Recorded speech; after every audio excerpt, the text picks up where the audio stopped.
everybody. Welcome back. I hope that you're enjoying this video series and you're starting to see how important it is for us, myself, Dr. J, and hopefully others in the future, to put the spotlights on the many dilemmas related to the traditional dating, Islamic datings, that is, especially in this case when it comes to the origin of Muhammad, his history, and many other details concerning his life.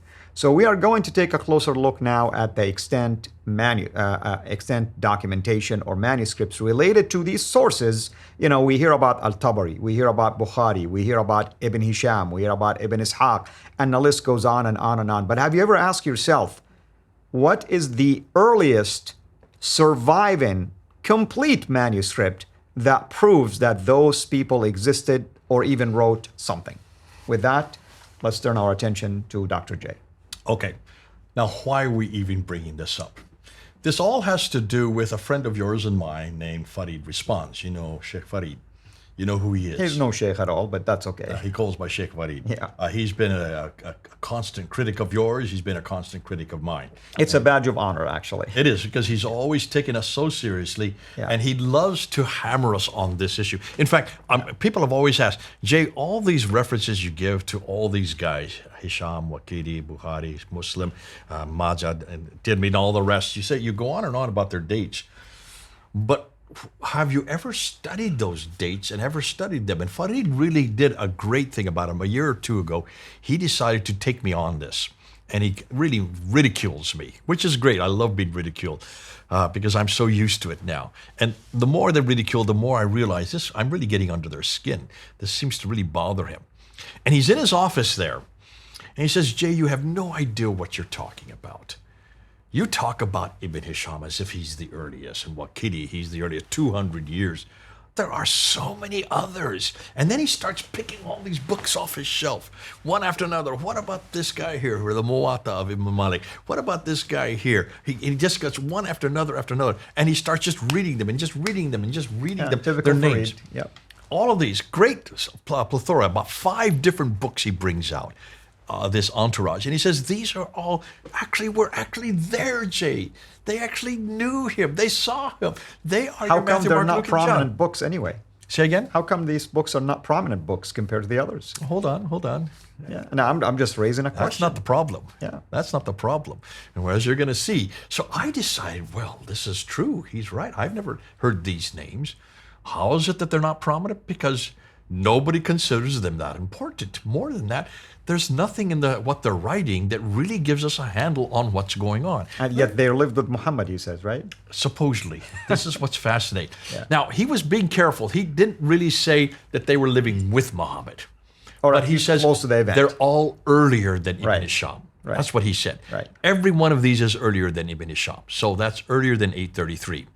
Okay. Remember, whenever we give dates to someone named, that is the day they died, okay? Okay. Yeah, Just that's like right. Jesus died in 33 AD. Muhammad died in 632. You always put their death dates. And the reason we do that, there's a reason for this, is because up until they died, they could change it and move it and manipulate it and accrete it and delete it all the time. The canonical text that we have would have been close to their death because that's the last rendition for that certain person. That's why we give their death dates. That's right. Because sometimes we do know the date, specific date, because they say so. But a lot of times we just know it happened during their lifetime.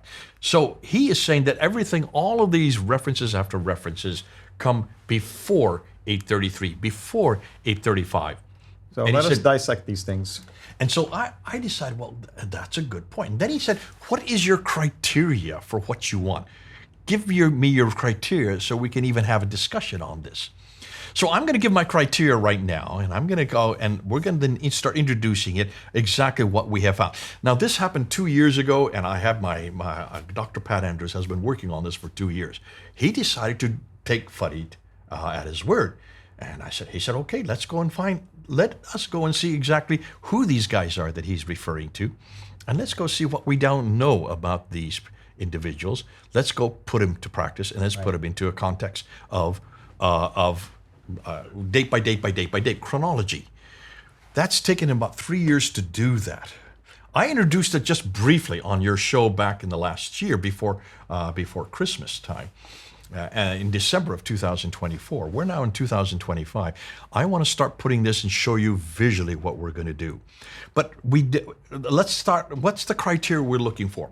It's the same criteria what was asked of us when Wellhausen and the University of Tübingen in the 1800s started confronting Jesus Christ, his historicity, whether or not he died on the cross, whether or not he rose again, but specifically his crucifixion, whether or not he even existed. Right. The historical Jesus. They confronted us with evidence from that century.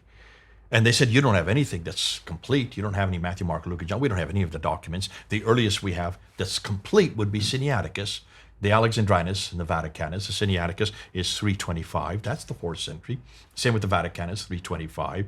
The Alexandrinus is 400, so that's the 5th century. So the complete manuscripts we have for the New Testament are 4th and 5th century. Redacted back, they say, to the 1st century. We have nothing from the 1st century. And, back in the 1800s, that was true. They were just beginning to find those in the 1800s, Sinaiticus and the others. And so it really caught us with in the headlights. We didn't know what to do at that time. So we started scouring around, and there had been a huge amount of documentation. We have the John Runnins manuscript in Manchester, which is portions of the Gospel of John. We have the Bodmer papyrus in Switzerland. We have the Chester Beatty manuscripts. They're in Dublin, which are much of the letters of Paul.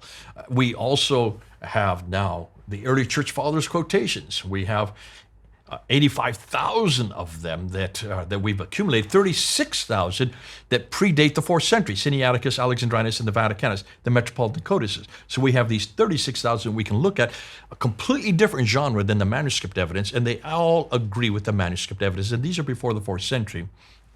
And then we have the translations. By the 6th century, we have over 2,300 of these translations. But what's interesting, it's a complete different genre of the lectionaries, of the manuscript, a complete different genre from the early church fathers' letters. There has been no other piece of literature that can just make the claim I've just made.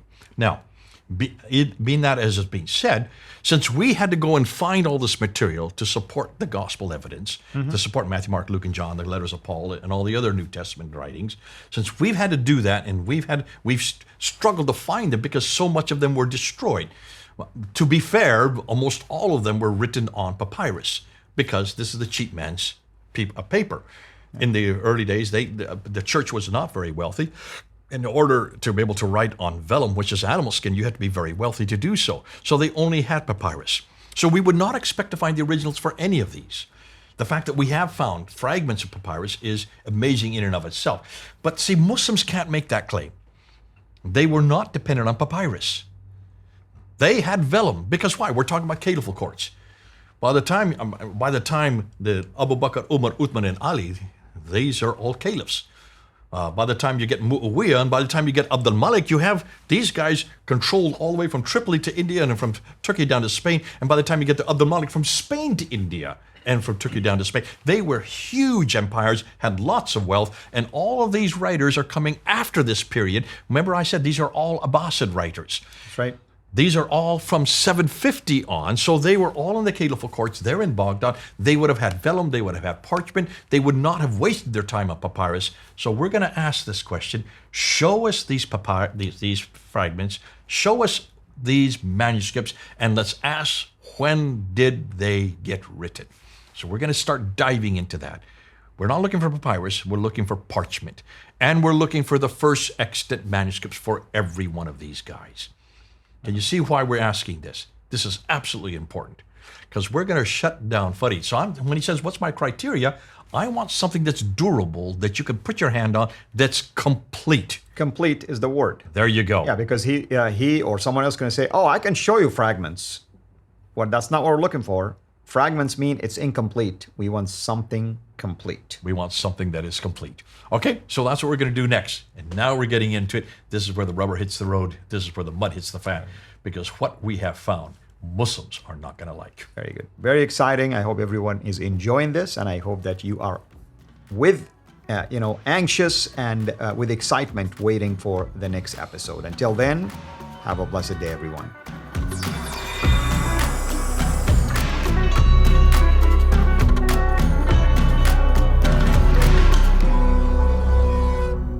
Thanks for watching. Please like, subscribe, share, and comment. And ring the bell so you will be notified when we release new content. Our mission is to reach Muslims with the gospel of Jesus Christ and help Christians engage with their Muslim neighbors. If you want to join us in this life-changing work, please support us on patreon.com/CIRA International, or just click on the link below.